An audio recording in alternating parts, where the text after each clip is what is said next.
하나님 말씀은 신약 성경 누가복음 15장 20절에서 23절입니다. 믿음은 결단이 아니다. 믿음은 결단이 아니다라는 제목으로 하나님 말씀 전하겠습니다. 어떻게 하면 우리가 구원을 받고 어떻게 하면 우리가 천국에 들어갈 수 있냐고 묻는다면 믿음으로 구원을 받고 믿음으로 천국에 들어갈 수 있다고 우리는 분명하게 말을 할 수가 있습니다. 정말로 성경은 믿음으로만 우리가 구원받고 영생을 얻고 천국에 들어갈 수 있다고 우리에게 증언을 해주죠. 우리 에베소서 2장 8절을 보면 너희는 그 은혜에 의하여 믿음으로 말미암아 구원을 받았으니, 디모데후서 3장 15절을 보면 성경은 능히 너희로 하여금 그리스도 예수 안에 있는 믿음으로 말미암아 구원에 이르는 지혜가 있게 하느니라. 그러니까 성경은 여러 곳에서 오직 믿음으로만 우리가 구원을 받는다고 분명하게 얘기를 해줍니다. 그렇다면 여러분, 믿음이 무엇이죠? 믿음으로만 우리가 구원받는 것을 우리는 분명히 알고 있는데, 그럼 여러분을 구원하는 그 믿음은 무엇이냐고 저는 여러분께 질문을 지금 드리는 것입니다. 사전적으로만 보면 믿음은 어떤 대상이나 어떤 사실을 받아들이고 믿는 그 마음이 믿음이라고 얘기할 수가 있습니다. 종교적으로 보면 절대자, 초월자, 신을 사랑하고 경외하고 두려워하고 어떤 의지하는 그 마음, 그 신앙심을 갖고 있는 것을 믿음이라고 얘기할 수 있습니다. 기독교의 입장에서 믿음은 하나님과 그분의 아들 예수 그리스도를 믿는 것이 바로 믿음이 됩니다. 그런데 이 믿음이란 말에 생활이란 말을 붙여서 생각하면 그때부터 이제 조금 혼동이 오기 시작합니다. 믿음, 생활, 이제 합쳐서 믿음 생활 잘하자. 우린 그런 말을 이제 쓰는데요. 이렇게 믿음이란 말에 생활이란 말을 붙여서 믿음 생활이란 말을 우리가 사용하다 보면 무엇이 우리 마음에 가장 먼저 떠오르느냐? 우리 사람의, 즉 내 자신, 우리 인간의 결심과 의지와 어떤 행위가 연결이 됩니다. 믿음 생활이라고 하면 내가 결심하고 우리 사람이 의지력을 굳세게 갖고 우리가 뭔가 행위를 보여주는 것, 어떤 열매를 보여주는 것, 그것과 믿음을 연결시켜서 우리는 생각을 하게 됩니다. 즉 여러분이 결심과 의지로 하나님과 예수님을 믿고, 그러니까 여러분이 어떻게 예수님을, 하나님을 믿게 되었다는 거예요? 이런 관점에서 본다면 여러분이 결심했기 때문에, 여러분이 의지를 가졌기 때문에, 그래서 하나님과 예수님을 믿게 됐다고 생각을 합니다. 그래서 또한 결심과 의지력을 발휘해서 삶에서 끊지 못할 것들을 끊어내는 것을 믿음과 연결시킵니다. 왜? 믿음 생활하면 뭔가 행위를 보여야 된다고 우리는 떠오르기 때문에 그래요. 아직 끊고 있지 못하는 것이 있다면 우린 스스로 자책하죠. 나는 믿음이 없다. 누군가 무엇을 단호하게 그리스도인이라면 끊어야 될 것을 다 끊어내면 우리는 어떻게 생각합니까? 그 사람을 믿음이 좋다. 그러니까 우리는 본능적으로 믿음을 내 결심과 결단과 내 의지력과 내가 내어놓는 무엇을 하냐 마냐, 끊느냐 안 끊느냐, 그 행위와 자꾸 연결을 시키기 때문에 우리는 믿음을 조금은 오해할 때가 너무나 많습니다. 그래서 어떤 사람이 믿음이 좋다, 권사님이, 안수집사님이, 목사가, 장로가, 아무개가, 저 사람은 참 믿음 생활 잘한다. 뭘 보고 여러분 그렇게 말해요? 뭘 보고? 세상적으로 봤을 때는 인격이 훌륭하고 도덕적으로 살아가면 흠잡을 데가 없으면 저 사람 믿음이 좋다. 믿음 생활 잘한다. 교회 안에서는 희생하고 헌신하고 봉사하고 사명을 열심히 감당하면 저 사람은 뭐가 좋다? 믿음이 좋다. 그러니까 지금까지 우리가 믿음을 평가할 때 가장 중요하게 보는 건 우리의 행위예요. 그렇지 않나요? 누군가의 믿음이 있고 믿음이 좋다 판단하는 근거는 그 사람의 행위예요. 그걸 보고 믿음이 있다 없다 좋다를 우리는 판단한단 말이에요. 저는 오늘 굉장히 많은 그리스도인들이 믿음을 우리 사람 인간의 의지와 결단과 결심과 행위와 연결시키는 것이 얼마나 잘못되었고 위험한 것인가를 여러분께 말씀드리기를 원합니다. 로마서 3장 28절 한번 보실까요? 로마서 3장 28절 다 같이 시작. 그러므로 사람이 의롭다 하심을 얻는 것은 율법의 행위에 있지 않고 믿음으로 되는 줄 우리가 인정하노라. 우리가 의롭다 하심을 받고 인정받고 구원을 받고 영생을 얻고 천국에 들어가는 것은 율법의 행위에 있지 않다. 즉 우리 인간이 뭐를 하냐 마냐, 끊었냐 안 끊었냐 거기에 달린 것이 아니라 믿음으로 된다. 이것으로는 안 되고 이것으로는 된다. 이것은 이 둘이 반대라는 거예요. 이해가 되시나요? 서로 상반된다라는 거예요. 율법의 행위, 인간의 행위, 의지, 결단으로는 안 되고 믿음으로는 된다. 그럼 우린 여기서 깨달아야 돼요. 아, 믿음은 행위와 연결되는 문제가 본질적으로 아니구나. 왜? 행위로는 안 되고 믿음으로는 된다고 했는데 그 믿음을 자꾸 행위와 연결시켜서 믿음 생활을 생각한다면 반대되는 것을 가지고 와서 자꾸 믿음을 우리가 얘기하려고 하니까 성경의 믿음을 오해하게 되는 것입니다. 그리고 여러분, 성경이 말하는 믿음이 본질적으로 우리 인간의 행위와 연결되는 것이 아닌 것이 분명한 것은 우리 인간의 결심과 결단과 의지는 불완전하고 약하기 때문에 그래요. 여러분 2025년 1월 2일 새해 결심한 거 지금 잘 지켜지고 있습니까? 이제 10월이 됐으니까 이제 마감해야죠. 잘 지켜지고 있습니까? 우리의 결심과 결단은 약합니다. 아시면 돼요. 아, 내 결심과 결단과 의지는 이렇게 약하구나를 뭔가를 끊어내지 못하는 결심이 무너지는 여러분 자신의 모습을 보고서 그거 받아들이고 인정하시는 게 믿음의 출발점인 거예요. 그렇기 때문에 성경에서는 믿음을 행위와 연결시키는 것은 위험하다고 얘기하는 거예요. 너희의 그 결심과 의지력과 행위가 아침 저녁으로 그렇게 달라지고 무너지기 쉬운데 그 너희의 인간의 행위로 과연 구원받을 수 있을까? 여러분, 하나님의 심판대 앞에 여러분이 섰을 때 여러분의 행위로 하나님이 심판하셔서 천국을 들어보내시고 지옥을 들어보내시고 판단하신다면 여러분 자신 있어요? 항상 드리는 말씀이지만 어려서부터 지금까지 죽기까지 그 마음속으로까지 품었던 모든 생각과 사람들에게 우리가 교묘하게 숨겼던 포장했던 우리의 모든 죄악이 하나님 앞에 낱낱이 드러난다면 그 행위를 가지고 기준 삼아서 여러분이 천국에 들어간다 안 들어간다 그걸로 결정한다면 여러분 자신 있습니까? 그렇게 자신 없으면서 왜 이렇게 행위를 내려놓지 못합니까? 성경은 분명하게 얘기합니다. 인간의 사람의 율법의 행위로는 의롭다 힘을 얻고 구원받고 천국에 들어갈 사람은 아무도 없다. 근데 성경에서 우리가 무엇으로 구원받는다고 얘기합니까? 믿음으로. 행위로 안 된다? 믿음으로 된다.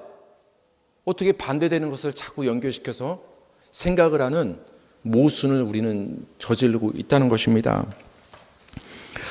그래서 갈라디아서 성경은 굉장히 단호하게 사도 바울의 입술을 통해서 하나님이 우리에게 말씀하십니다. 갈라디아서 3장 11절 시작. 또 하나님 앞에서 아무도 율법으로 말미암아 의롭게 되지 못할 것이 분명하니 이는 의인은 믿음으로 살리라 하였습니다. 아무도는 여러분 100% 안 된다는 거예요. 99명 안 되고 한두 명은 된다는 얘기예요. 아무도 안 된다. 아무도 율법으로 즉 행위로 하나님 앞에 네 의지력으로 결단력으로 네가 결심했다고 해서 네가 뭔가를 잘 해내서 하나님께 인정받아서 구원받을 사람은 단 한 사람도 없다. 믿음으로만 우리가 구원받는다. 제가 여러분 믿음을 설명하기 위해서 지금 여러분의 행위를 지금 부정시키고 있는 겁니다. 제발 내려놓으라고. 그리고 나서 이제 믿음을 얘기할 겁니다. 그렇다면 믿음으로 의롭다 하심을 얻고 믿음으로 구원받고 믿음으로 천국에 들어간다고 했을 때 그 믿음은 도대체 뭐냐는 거예요. 그 믿음이 뭐길래, 그 믿음을 우리가 어떻게 갖고 있길래 그 믿음으로 우리가 구원을 받을 수 있는가? 성경이 말하는 믿음은 사실 다양하게 설명할 수 있어요.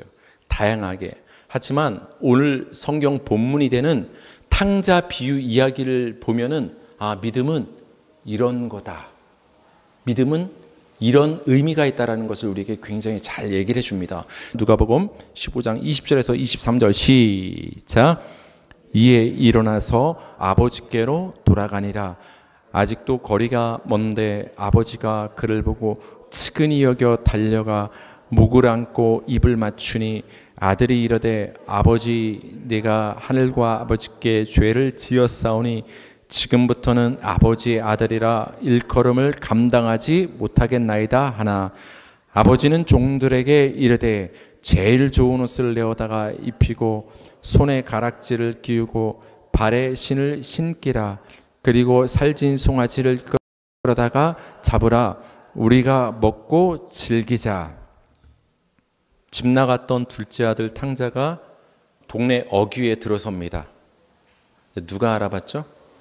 아버지 어디 있어야 돼요? 집에 있어야죠.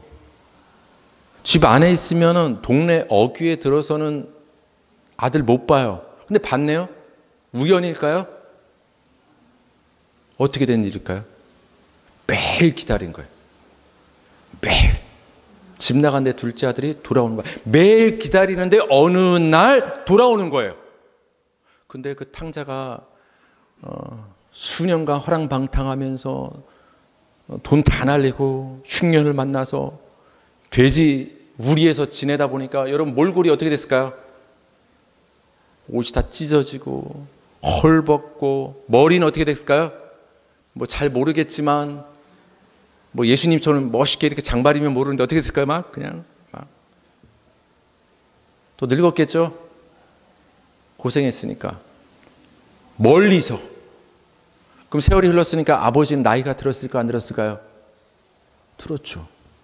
근데 멀리서 다가오는 알아보기 힘든 그 어떤 남자가 왔을 때 그 아버지가 누구로 알아본 거예요? 저거 내 집 나간 둘째 아들이다. 누구는 알아본 거예요? 아버지는 알아본 거예요. 아버지가 집 안에서 기다린 게 아니라 달려갑니다. 21절을 보니까 달려가가지고 안아줍니다. 안아줍니다. 얼마나 보고 싶었으면, 얼마나 기다렸으면 안아줍니다. 그리고 나서 그 아들에게 제일 좋은 옷을 입혀줍니다. 뭐가 이쁘다고? 근데 제일 좋은 옷을. 그리고 손에 가락지를 뭐 금반지인지 뭔지 모르겠지만 껴줍니다. 귀한 거겠죠? 그리고 신발을 신겨줍니다. 그리고 사람들을 불러 모아서 살진 송아지를 좋은 걸 잡아가지고 기쁨의 잔치를 열어줍니다. 그렇다면 여러분, 왜 이 아버지는 둘째 아들 탕자에게 제일 좋은 옷을 입혀주고 신발을 신겨주고 가락지를 껴주고 송아지를 잡아서 잔치를 왜 열어줬을까요? 뭘 잘했다고? 사실 이 아들은 이 잔치의 대우를 받을 자격이 있습니까? 없습니까? 없죠. 이 아들도 자기 분수를 알아요. 그래서 아버지께 돌아와서 지금 뭐라고 말합니까? 아버지가 다 안아주니까 멋쩍게, 아버지, 저는 아버지의 아들이라 일컬음을 받을 자격이 있다 없다? 없습니다. 그럼 왜 돌아온 걸까요? 종이라도 시켜주십시오. 왜? 종이라도 되면 밥이라도 얻어먹을 수 있으니까. 타양에서는 돼지우리에서 쥐업 열매도 못 먹으니까 죽을 것 같으니까 아버지 아래에서 종이라도 되어서 내가 끼니를 때워야 되겠다. 그래서 돌아온 거예요. 그러니까 자기가 아들 자격이 이제 없음을 알고 있는 거예요. 그렇게 아버지께 고백을 한 것입니다. 근데 아버지는 굉장히 좋은 옷을 입혀주고 잔치를 열어주고 대우를 해줍니다. 여러분, 이 장면은 우리에게 뭘 말해주는 거죠? 여러분, 아버지가, 부자가, 주인이 제일 좋은 옷을 누구한테 입혀줄까요? 1번 아들에게 입혀준다. 2번 종에게 입혀준다. 아들한테 입혀주죠. 뭐가 예뻐서? 간단해. 아들이니까. 이유가 없는 겁니다. 아들이니까. 여러분 이 장면을 잘 보셔야 돼요. 제일 좋은 옷을 입혀주고 반지를 껴주고 신발을 신겨주고 그동안 잡지 않았던 살찐 송아지를 잡아서 잔치를 베풀어 준다는 것은 이 오래간만에 돌아온 이 둘째 탕자를 뭘로 인정하고 받아들이는 거예요? 아들로 받아들이고 있는 장면인 거예요. 아, 그냥 좋은 옷 입혀줬나 보다 이게 아니라 아들로 받아들이고 있구나. 아들로. 근데 이 탕자는 돌아와서 아버지께 뭐라고 말합니까? 난 아들 자격이 없습니다. 왜? 내놓을 만한 행위가 없으니까, 잘한 게 없으니까. 근데도 지금 아버지는 아들로 받아주는 거예요. 아들로. 여기서 우리는 믿음이 무엇인지 알 수 있습니다. 믿음은 여러분 우리의 결단이 아닙니다. 여러분이 뭐뭐 해야지 결단한 게 그거 믿음 아닙니다. 그거 믿음이라고 생각하면 굉장히 위험합니다. 여러분이 이렇게 하겠다고 결단한 게 만약 여러분의 의지력이 약해서 무너지고 실패하면 여러분 믿음이 실패하는 게 되는 것입니다. 그럼 여러분 심판입니다. 믿음은 여러분의 의지력이 아니에요. 여러분의 결심과 여러분의 행위가 믿음이 아닙니다. 성경이 말하는 믿음은 뭐냐? 하나님과의 관계에 관한 거예요. 하나님과 내가 관계에 있는 것을 믿음이라고 얘기하는 거예요. 뭐가 믿음이라고요? 물론 여러 가지로 믿음을 표현할 수 있지만 탕자 비유를 바라보자면 믿음은 무엇이냐? 하나님과 내가 관계에 있는 거. 모르는 관계가 아니라 하나님과 내가 정확히 말하면 아버지와 아들의 관계에 있는 것. 하나님의 내가 자녀인 것이 성경에서는 믿음이라는 거예요. 여러분 하나님을 믿습니까? 여러분이 나는 하나님을 믿습니다. 이 말은 나는 하나님과 아버지와 자녀의 관계입니다. 이 말인 거예요. 그게 믿음이에요. 여러분에게 믿음이 있다는 것은 여러분이 하나님의 아들이란 뜻인 거예요.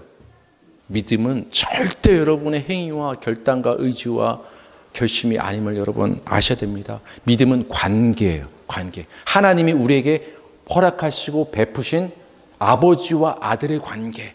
우리가 자격이 없어도 우리를 아들로 맞아주시는 그 하나님의 은혜. 그게 믿음이에요. 그 믿음이 우리 안에 있기 때문에 구원받는 거예요. 예수 잘 믿어야지 해서 구원받는 게 아니에요, 여러분. 그래서 믿음은 자격이 없는 우리를 받아주시는 하나님의 은혜. 그런 우리를 종이 아닌 아들로 관계 맺어주시는 그 하나님과 나의 관계가 아버지와 자녀 아들의 관계인 그것을 믿음이 있다라고 얘기하는 거예요. 여러분 하나님을 아버지라 부르십니까? 여러분이 믿음이 있기 때문에 그래요. 하나님과 관계가 있기 때문에 그래요. 그렇다면 여러분 여기서 이제 한 단계 더 들어가서 질문이 생기는 거예요. 그러면 내가 어떻게 하나님의 아들로 이렇게 탕자처럼 용납되고 받아들여진 것이지? 내 어떤 모습이 마음에 들어서 하나님은 나를 자녀로 관계 맺어 주셨을까? 이 질문을 이제 마지막으로 던지는 거예요. 우리 에베소서 1장 4절에서 6절 보시겠습니다. 시작. 곧 창세 전에 그리스도 안에서 우리를 택하사 우리로 사랑 안에서 그 앞에 거룩하고 흠이 없게 하시려고 그 기쁘신 뜻대로 우리를 예정하사 예수 그리스도로 말미암아 자기의 아들들이 되게 하셨으니 이는 그가 사랑하시는 자 안에서 우리에게 거저 주시는 바 그의 은혜의 영광을 찬송하게 하려는 것이라. 하나님이 여러분을 택하신 줄 믿어지십니까? 하나님이 여러분을 택하셨습니다. 그럼 언제 택했을까요? 여러분 엄마 뱃속에 있었을 때 1번, 2번 응애하고 태어났을 때, 유초동부 시절에 교회에서 크리스마스 때 선물 준다고 해서 그때 교회 갔을 때, 아니면 청년기 때 젊은 시절에 내가 힘들고 방황하다가 그때 주님을 만났을 때, 언제 하나님이 여러분을 선택하셨을까요? 창세전에 하나님만 홀로 계셨던 그 창세전에, 이 세상에 만물이 존재하기도 전에, 어떤 인간 아담도 여러분 한 분 한 분이 존재하기도 전에, 여러분의 부모님, 할아버지, 할머니, 조상들 어떤 인간도 이 땅에 존재하기 전에 여러분은 이미 하나님 안에 있었어요. 하나님 안에 있던 여러분이 하나님이 정하신 때에 이 땅에 육신의 부모님을 통해서 존재하게 하나님이 하신 거예요. 그러니까 원래 우리 아버지는 하나님입니다. 여러분의 아버지 착각하지 마세요. 제가 그래서 말씀드렸죠. 우리가 설날 고향 부모님께 인사드리고 찾아뵙는 것도 중요하지만 우리가 명절 때 가장 찾아뵙고 인사드려야 될 분은 누구다? 하나님 아버지다. 원래 하나님이 여러분 아버지예요. 근데 이 땅에서 육신의 부모님을 통해서 존재하게 하신 거예요. 이 땅에서 잠깐 80, 90 그 인생 동안. 하나님은 창세전에 예수 그리스도 안에서 여러분을 택하신 거예요. 믿는 순간 선택하신 것이 아니라 이미 창세전에 여러분을 예정하시고 선택하셨다라는 거예요. 왜 선택했을까요? 여러분을 뭘로 만들려고, 뭘로 삼으려고. 5절 보니까 왜 우리를 택하시고 예정하시고 선택하셨느냐? 자기의 하나님의 아들들 자녀가 되게 하시려고, 여러분을 하나님의 자식 삼으려고, 아들 삼으려고 창세전에 여러분을 생각하시고 계획하시고 다 선택을 이미 하셨다라는 거예요. 그럼 여러분을 자식, 자녀, 아들 삼으신다는 것은 하나님은 우리의 누가 되신다는 거예요? 누구가? 아버지. 그러니까 하나님의 창세전 계획은 딴 게 아니에요. 하나님은 우리의 아버지 되시고 여러분은 하나님의 자녀가 되는 것이 하나님의 창세전 계획인 거예요. 그게 하나님의 계획인 거예요. 근데 아까 제가 믿음은 뭐라고 말씀을 드렸죠?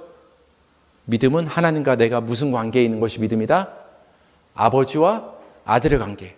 탕자의 아버지와 탕자의 관계인 것처럼 부족해도 아버지와 아들로 용납하고 그 관계가 끊어지지 않는 부자 관계, 부모와 자식 관계에 있는 것이 믿음이라고 했다면 하나님은 이 믿음을 위해서 창세전부터 여러분을 선택하신 거예요. 하나님이 여러분을 아들로 예정하시고 선택하셨기 때문에 하나님과 믿음의 관계가 지금 있는 거예요. 전도받아서 뭐 이거 카드 써서 6주간 새신자 교육 받았다고 해서 나 오늘부터 예수 믿겠습니다 결단했다고 해서 그래서 하나님의 자녀 아들이 되는 것이 아니라 창세전에 하나님은 이 아버지와 자식의 믿음의 관계를 이미 계획하고 예정해 놓으셨다라는 거예요. 그러니까 믿음은 태초부터 시작된 거예요. 여러분의 그 믿음은 태초부터 하나님의 은혜로 시작하고 여러분께 주신 것이에요. 그래서 여러분을 향한 하나님의 사랑, 예수님의 사랑은 강권적인 사랑이에요. 강권적인 사랑. 네가 알아서 하라 그 사랑이 아니에요. 하나님의 사랑은 강권적인 사랑이에요. 우리 마지막으로 고린도후서 5장 14절을 읽겠습니다. 그리스도의 사랑이 우리를 강권하시는도다. 여기서 강권한다는 말이 뭘까요? 하나님의 은혜는 강권적이다. 예수 그리스도의 사랑이, 하나님의 사랑이 여러분을 강권한다, 이 말은 꽉 붙잡고 있다 이거예요. 아기가 부모님, 엄마 아빠 품에 안길 때 어떻게 이렇게 떨어지지 않고 안겨 있을 수 있을까요? 아기가 스스로 이렇게 힘으로 버티는 거예요? 아니면 엄마 아빠의 힘으로 붙잡고 있는 거예요? 엄마 아빠의 힘으로 붙잡고 있는 거예요. 엄마 아빠가 손을 놔버리면 안 되는 거예요. 아기는 힘이 없어요. 엄마 아빠의 은혜의 힘으로 아기를 붙잡고 있기 때문에 아기는 나와의 관계로 붙어 있는 거예요. 아기는 전적으로 부모님을 의지할 수밖에 없어요. 그게 하나님과 우리의 관계예요. 하나님이 여러분을 지금 강권적으로 꽉 붙잡고 있는 거예요. 그게 하나님과 예수님의 강권적인 사랑이에요. 여러분이 하나님을 사랑해서 하나님과 끊어지지 않는 게 아니에요. 착각하면 안 됩니다. 하나님이 놔버리면 하나님과 우리의 관계는 끝납니다. 하나님이 안아주지 않으면 우리는 절대로 하나님 품속에 있을 수가 없습니다. 하나님이 우리를 아들로 받아주지 않으면 우리는 아들이 될 수가 없는 거예요. 하나님이 꽉 붙잡아주고 있기 때문에 우리는 이 믿음이 유지가 되는 거예요. 그게 믿음이에요. 하나님의 예수 그리스도의 그 변함없는 강권적인 능력의 그 사랑으로 여러분을 놓지 않고 끝까지, 여러분이 때론 탕자처럼 집을 나가도 하나님 마음에 안 들어도 그런 여러분을 사람은 손가락질할지라도 하나님은 절대로 여러분을 끝까지 기다리시면서 절대 놓지 않는 것, 그게 강권적인 사랑인 거예요. 그걸 돌려 말하면 믿음이라고 얘기하는 거예요. 여러분에게 나에게 믿음이 있습니다, 이 말은 하나님이 나를 꽉 붙잡고 있습니다, 이 말이에요. 하나님이 나를 꽉 붙잡고 있기 때문에 내가 구원받습니다, 이 말은 내게 믿음이 있어서 구원받습니다를 다르게 표현한 거예요. 성도님들, 믿음은 절대로 우리 인간의 결심과 의지와 결단과 눈에 보여지는 행위가 믿음이 아닙니다. 믿음은 끊을래야 끊을 수 없는 하나님과 여러분의 그 관계, 강권적인 사랑의 관계, 아버지와 자식으로서의 관계가 믿음인 줄 믿으시기 바랍니다. 한 주간도 세상을 붙잡고 사람을 붙잡는 것이 아니라 하나님의 놓지 않는 강권적인 손에 붙들리시기 바랍니다. 그 믿음의 관계 안에서 한 주를 살아가는 저와 여러분 되기를 주님의 이름으로 축복합니다.